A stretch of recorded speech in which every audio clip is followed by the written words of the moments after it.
Hey, it's Susan, and I'm here with garage update number 3.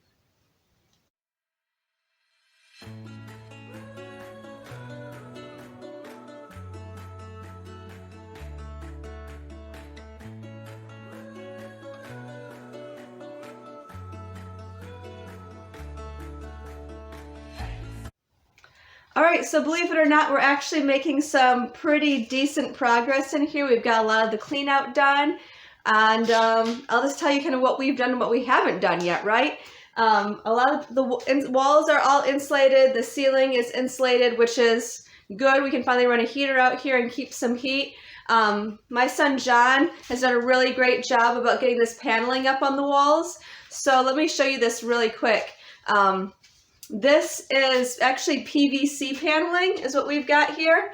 It's hard to see this here. I'll back up a little.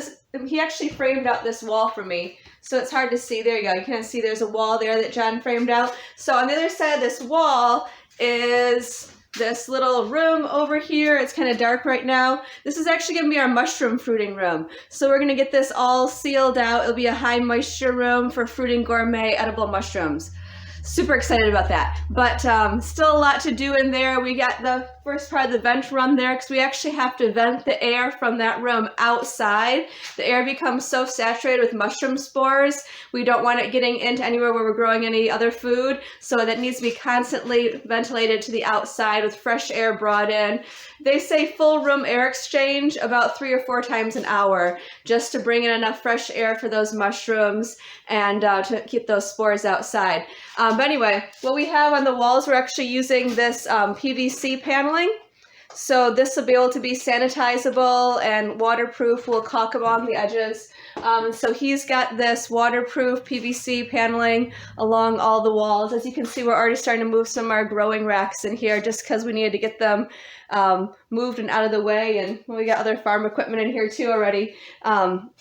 But we're working through it. Right now we're working on the electric mostly, so we just got our box in today, and then we'll have a full electrical panel out here because with all of the grow lights and all the fans running for the mushroom and between heater, air conditioner, dehumidifier, humidifier for the mushrooms to get them really stay them nice and moist. We have a lot of things running out here. So this will be on its own whole new electrical box.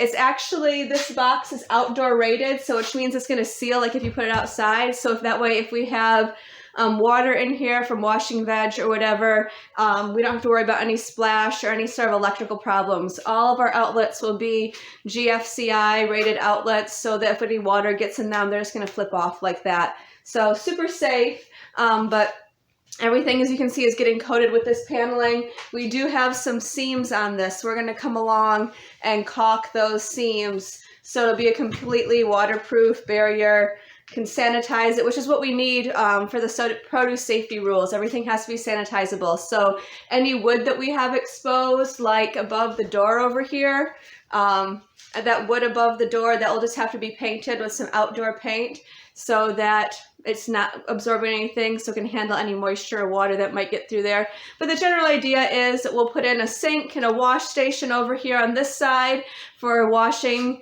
vegetables, especially in those shoulder seasons when it's super cold out, and I do not want to be outside in November washing lettuce. Not fun. So I'll be in here, temperature control environment to do that. And then over on the other side will be our grow space. So microgreens, plant starts, things like that. And then the mushroom room.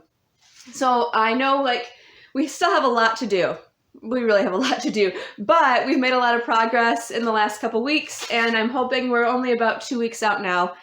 I hope, because yeah, I need to start my starts really soon. Onions and all that need to get started here soon, and I can't wait to have microgreens again. Really missing the fresh veg. So that's where we're at.